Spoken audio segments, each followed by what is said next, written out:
नमस्कार, मैं अभिषेक उपाध्याय, आप देख रहे हैं टॉप सीक्रेट। क्या योगी आदित्यनाथ का दर्जा ईश्वर सरीखा हो चुका है? ये सवाल क्यों उठ रहा है? ये सवाल इसलिए उठ रहा है क्योंकि योगी आदित्यनाथ के पर कोई भी सवाल उठाने पर ये गिरफ्तारी और एफआईआर का खतरा क्यों मंडराने लगता है? क्या इसके पहले कभी ऐसा हुआ है? और ये क्यों हो रहा है? ये बस्ती जिले का मामला है और ये ऐसा मामला है, आप सुनेंगे तो आप दंग रह जाएंगे। सिर्फ एक सवाल पूछा था अभयदेव शुक्ला ने, बस्ती के रहने वाले हैं, ब्राह्मण महासभा चलाते हैं। सवाल क्या पूछा था कि बस्ती में एक दलित बच्ची के साथ में दरिंदगी हुई थी, 10 महीने बीत गए, बस्ती पुलिस ने कोई ऐसा एक्शन नहीं लिया जिसे कहा जाए कि कोई भी निर्णायक कार्रवाई हो रही है। ठंडे बस्ते में मामला। उन्होंने सवाल उठाया कि योगी आदित्यनाथ नवरात्रि पर कन्या पूजन कर रहे हैं और उस दलित बच्ची के साथ जो हुआ उसका हिसाब कौन देगा? योगी जी, आप कन्या पूजन किस बात का कर रहे हैं? ये उन्होंने कनेक्ट किया उस दलित बच्ची के साथ 10 महीना पहले जो दरिंदगी हुई और आज तक इंसाफ नहीं मिला, और ये जो कन्या पूजन है, ये दोनों प्रतीक किस तरह से आपस में अंतर विरोध पैदा करते हैं, ये सवाल किया उन्होंने। और हुआ क्या? एफआईआर, गिरफ्तारी की नौबत। ये है उत्तर प्रदेश। अब देखिए, ये बाकायदा ये रिपोर्ट हुआ है। बस्ती में ब्राह्मण नेता अभयदेव शुक्ला पर एफआईआर, एसडीएम कोर्ट ने हिदायत देकर के छोड़ा। जमानत मिलने के बाद अभयदेव शुक्ला ने कहा, मेरी आवाज को दबाने की कोशिश की जा रही है। आप कल्पना कर सकते हैं ये क्यों हो रहा है? सबसे बड़ा सवाल यही है, क्यों ये किया जा रहा है? अभयदेव शुक्ला की आपको जुबानी सुनाते हैं कि हुआ क्या था, ऐसा क्या हो गया था। ना कोई अपमानजनक टिप्पणी थी, ना किसी का कोई मानमर्दन था, सिर्फ एक प्रतीक, कन्या पूजन का प्रतीक, और सवाल एक दलित बच्ची के साथ में हुई दरिंदगी का। एक ब्राह्मण नेता ये सवाल उठा रहा है। कैसे ये लग जाता है प्रशासन को कि योगी आदित्यनाथ के विरुद्ध कैसे पूछ लिया? क्या है योगी आदित्यनाथ? वो ईश्वर हैं क्या? वो एक पीठाधीश्वर हैं। इस उत्तर प्रदेश में कितने ही पीठाधीश्वर हैं? क्या कोई इस तरह का अध्यादेश पारित हुआ है कि किसी पीठाधीश्वर के विरुद्ध कुछ पूछा नहीं जा सकता है, सवाल नहीं उठाया जा सकता है? या योगी आदित्यनाथ को दर्जा दे दिया गया है इस प्रदेश में कि वो ईश्वर हैं? यहां तो ऐसा हो चुका है कि सरकारी एफआईआर में लिखा गया है कि योगी आदित्यनाथ ईश्वर जैसे हैं। उन पर सवाल उठाने का मतलब होता है ईश्वरीय व्यवस्था पर सवाल उठाना। क्या मशीनरी के जहन में बात घुस गई? सुनिएगा अभयदेव शुक्ला क्या कह रहे हैं, किस बात पर उन पर यह एफआईआर और गिरफ्तारी की तलवार लटकी है, उनकी जुबानी सुनिए।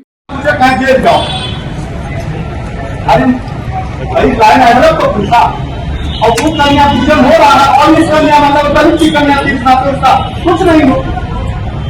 आप ब्राह्मण की आपकी आवाज लगाई जा रही है। मैं ब्राह्मण होकर थोड़ी दलित कन्या की आवाज उठाया हूँ या किसी की उठाया हूँ। मैं सामाजिक हूँ, मैंने सहारा का मुद्दा उठाया और बड़े बड़े मुद्दे उठाए समाज में, हर मुद्दे को उठाया। इसको भी उठाया जब कोई नहीं उठा रहा था, ना कोई सांसद उठा रहा था, ना कोई विधायक उठा रहा था। 10 महीना से ज्यादा हो गया था, मैं किसी को नहीं, कोई नहीं उठा रहा था, तो सामाजिक मुद्दों को उठाता हूँ। तो इस पर भी उठाया। मैंने सवाल ही मुख्यमंत्री जी से किया था, कौन सा अपराध कर दिया भाई कि 9 महीने की बच्ची, 9 साल की बच्ची है, आप उसका कन्या पूजन कर रहे हैं, और 7 साल की बच्ची है, वो दलित की बच्ची है, उसको 10 महीने से ज्यादा हो गया, उसको न्याय नहीं मिल पाएगा। ये अपराध कर रहा था तो ये अपराध हमसे बार बार होगा भाई। आप मुझे फांसी में चढ़ा दीजिए। 151 में कभी देखा है आपने इतना प्रेशर लगा के 151 में यहां से चालान होकर के मुकदमा दर्ज किया जा रहा और हमको जेल भेजा जा रहा, किस बात पे भाई? और बड़ी बात यह है कि अभयदेव शुक्ला ने जब ये आवाज उठाई तो ऐसा लगा कि पूरी मशीनरी ही उनके खिलाफ प्रत्यंचा तान करके खड़ी हो गई है। वही सवाल, और योगी आदित्यनाथ पर सवाल कैसे कर दिया आपने? इस देश में आप किसी पर भी सवाल कर लीजिए, आप डोनाल्ड ट्रंप पे सवाल कर लीजिए, आप ईरान, इजराइल, यूक्रेन, कहीं भी सवाल कर लीजिए। योगी आदित्यनाथ पर सवाल करने में वो जो ईश्वरीय बोध मशीनरी के सामने आता है वो बड़ा ही विचित्र है। तो जब ये सवाल किया गया उसके बाद अभयदेव शुक्ला पर किस तरह से चारों तरफ से दबाव आने लगा, बीजेपी के अपने नेताओं ने किस तरह से उसको लिया, उनको क्या कहा, सुनिएगा उनकी जुबानी। किस बात पे आप मुकदमा दर्ज करके जेल भेज रहे हैं? किस पे दलित बच्ची का न्याय मांग रहा हूं जनाब की उस बात पे? यही गुनाह है हम लोगों का। प्रेशर अब ये तो ना जो दिख गया साफ साफ, तमाम बस्ती से लेकर वहां तक के भाजपा के तमाम ऐसे पूर्व मंत्री यही बैठे हैं जिनके यहाँ गाय सरेआम सड़क पे काटी जा रही हो, सरेआम सड़क पे घसीटी जा रही हो, और उनका फोन हमको शुभकामना देने के लिए आता हो। बहुत बहुत शुभकामना रिकॉर्ड है मेरे पास। आप समझ सकते हैं कि कितना बड़ा प्रेशर है। किस बात का शुभकामना? जेल जाने की दलित बच्ची के लिए? ये बात सिर्फ अभय शुक्ला की नहीं है, ये बात इससे आगे जाती है। मैं आपको स्लाइड्स में दिखाऊंगा कि इस प्रदेश में क्या चल रहा है और कैसे। देखिए, कोई भी योगी आदित्यनाथ पे आप टिप्पणी कर दीजिए, पुलिस आपको विदेश छोड़ दीजिए, पुलिस आपको अगर आप पाताल लोक या आकाश में भी कहीं छुपे होंगे तो वहां से ढूंढ करके लाएगी। ये पुलिस अपराध नहीं रोक पा रही है। खुद योगी आदित्यनाथ के गोरखपुर में अपराधियों के हौसले आसमान पर है, अपराध बुलंद है। दैनिक जागरण की रिपोर्ट कहती है कि हर महीने 5 मर्डर गोरखपुर में, एक साल में 59 कत्ल की एफआईआर गोरखपुर में। गोरखपुर से लेकर के और बनारस, जौनपुर, लखनऊ और आप चले जाइए बुंदेलखंड में, पश्चिम में, जहां जाइए वहां अपराध की भरमार है। कहीं कोई अपराध पर लगाम नहीं है। बदायूं में डबल मर्डर हो जाता है। एक फैक्ट्री में, वो भी हिंदुस्तान पेट्रोलियम, बाकायदा वहां पर चेतावनी देकर के वहां पर डबल मर्डर कर दिया जाता है। पुलिस हाथ पे हाथ धरे बैठी रहती है।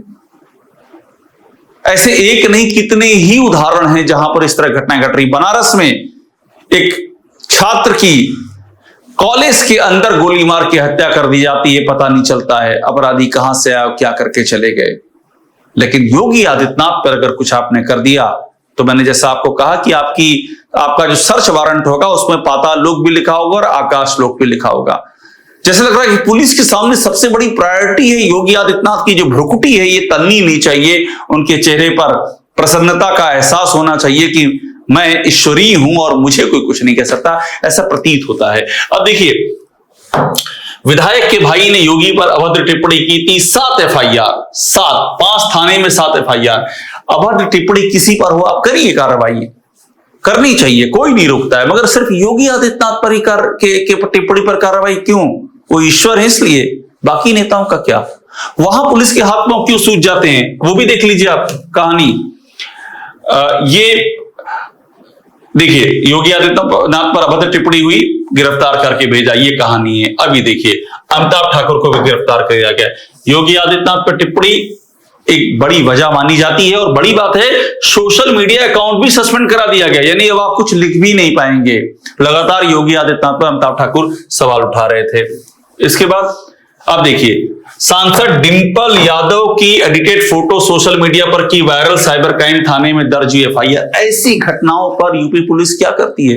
कितनी गिरफ्तारी की है यूपी पुलिस ने? विपक्ष के नेताओं पर जब कोई ऐसा मामला होता है रिकॉर्ड पेश कर दिया जाए, अभी दूध का दूध हो जाएगा और पानी का पानी हो जाएगा। और यहां तक कि पत्रकारों पर भी सवाल उठा रहे हैं, एफआईआर हो जा रही, क्योंकि वो योगी सरकार पर सवाल उठा रहे हैं, एफआईआर हो रही है। मथुरा में मंदिर के पास शराब ठेके पर बवाल, विरोध करने वाले पत्रकारों पर एफआईआर। पत्रकार तो पूरे प्रदेश में जहां जहां भी हैं, जिस भी जिले में हैं, उन पे खतरे की तलवार लटक रही है। उनके पास एक ही ऑप्शन है, सरकार की जय जयकार करिए, उसकी प्रशस्ति का गगनचुंबी निनाद करिए। अगर आपने सवाल उठाया तो एफआईआर आपका इंतजार कर रही है। एक और घटना सामने आई थी, थाने के अंदर वीडियोग्राफी की तो एफआईआर हो जाएगी, थाने के अंदर भी वीडियो खींच लिया तो एफआईआर हो जाएगी। बाद में इस पे सफाई दी गई। घटना मेरठ की है, क्योंकि ये मानसिकता में चला गया है कि नहीं, सवाल तो उठना ही नहीं है। अब सोचिए आप, ब्रजेश पाठक पर अभद्र टिप्पणी का मामला, एफआईआर दर्ज, लेकिन आज तक एक गिरफ्तारी नहीं हुई है। ये सरकार की डिप्टी सीएम है, यहां एक्शन नहीं होगा। केशव मौर्य पर कोई टिप्पणी होगी, कोई एक्शन नहीं होगा। भूपेंद्र चौधरी पर, पंकज चौधरी पर कोई टिप्पणी होगी, कोई एक्शन नहीं होगा। प्रधानमंत्री मोदी पर टिप्पणी करने वालों पर कोई एक्शन, लेकिन योगी पर टिप्पणी कर दी तो ये पुलिस जमीन और आसमान एक कर देती है। ये क्या है? ये कोई निर्देश है क्या? ये कोई आदेश है क्या? ये योगी आदित्यनाथ की ईश्वरीय छवि बनाने की कोई नई कोशिश है क्या? सूचना का कोई नया पैगाम है क्या? अखिलेश यादव के खिलाफ अभद्र टिप्पणी, सपा कार्यकर्ता मांग कर रहे हैं एफआईआर दर्ज कर गिरफ्तारी की जाए, ये मांग करनी पड़ रही है। और अभी योगी के खिलाफ कोई टिप्पणी हो जाए तो पूरी पुलिस मांग नहीं करनी पड़ेगी, पुलिस एक स्वर में और एक सुर में तलाश करना शुरू कर देगी, कहां है वो नामाकुल जिसने योगी आदित्यनाथ के खिलाफ टिप्पणी की। मैं फिर कह रहा हूं, कोई भी टिप्पणी मर्यादा की सीमा के बाहर हो, एक्शन लीजिए, लेना भी चाहिए, लेकिन सिर्फ योगी आदित्यनाथ ही क्यों, बाकी नेता क्यों नहीं? क्योंकि ये ईश्वर हैं और वो आम मनुष्य हैं क्या? इसलिए अभी देखिए, अखिलेश यादव की बेटी की फोटो वायरल करने का मामला अज्ञात के खिलाफ, ये अज्ञात के खिलाफ मामला दर्ज हो रहा है। अखिलेश यादव की बेटी की फोटो वायरल की जा रही है। अब यहां पर आप सिर्फ योगी आदित्यनाथ पर टिप्पणी का रेफरेंस ले लीजिए और सोचिए, अगर किसी ने उन पर उनकी कोई फोटो एडिट करके वायरल की होती, उसका क्या हास्य होता। ये है यहाँ की कहानी। मुलायम सिंह यादव पर क्या बोला धर्मांतरा राजूदास से, किसको नहीं पता है कि कितनी आपत्तिजनक बात बोली थी, क्या एक्शन हुआ, और अगर योगी आदित्यनाथ को कुछ कहा होता तो क्या होता। ये एक के बाद एक अखिलेश यादव के खिलाफ आपत्तिजनक वीडियो वायरल, सपा कार्यकर्ताओं ने की एफआईआर की मांग, यानी कि अखिलेश यादव पर कुछ भी बोलिए, केशव मौर्य पर कुछ भी बोलिए, ब्रजेश पाठक पर, मुलायम सिंह यादव पर किसी भी कुछ भी बोलिए, कुछ नहीं होना है। सिर्फ और सिर्फ योगी आदित्यनाथ ही यहां पर वो अथॉरिटी हैं, वो ईश्वरीय अथॉरिटी हैं जिन पर कोई कुछ बोलने की सोच भी नहीं सकता। अगर सोचा तो अंजाम बहुत बुरा होगा। इस दौर में ये व्यवस्था आ चुकी है और आप ये तय मानिए, ये दौर हमेशा नहीं रहने वाला है। ऐसा बिल्कुल नहीं है कि यही दौर रहेगा, ये दौर बदलेगा। लेकिन जब ये दौर बदलेगा तो खतरा इसी बात का होगा कि जो उदाहरण रख करके योगी आदित्यनाथ जाएंगे, एक दिन तो सत्ता से जाना है, ऐसा नहीं कोई हमेशा के लिए आया है, लेकिन आप जो उदाहरण रख रहे हैं यही उदाहरण कल आपको भी डसेगा। इसीलिए कहते हैं कोई भी सत्ता में क्यों ना हो, नीति और सत्य और बेसिक जो आदर्श हैं उससे कभी भी अपना पैर नहीं मोड़ना चाहिए, क्योंकि ये कुचली हुई मर्यादा है, ये अजगर की तरह पलट करके आती है और ये किसी को भी नहीं बख्शती है। इसीलिए ये मामला बेहद ही गंभीर है जो उत्तर प्रदेश में चल रहा है। टॉप सीक्रेट देखते रहिए, लाइक कीजिए, इसे सब्सक्राइब जरूर कर लीजिएगा।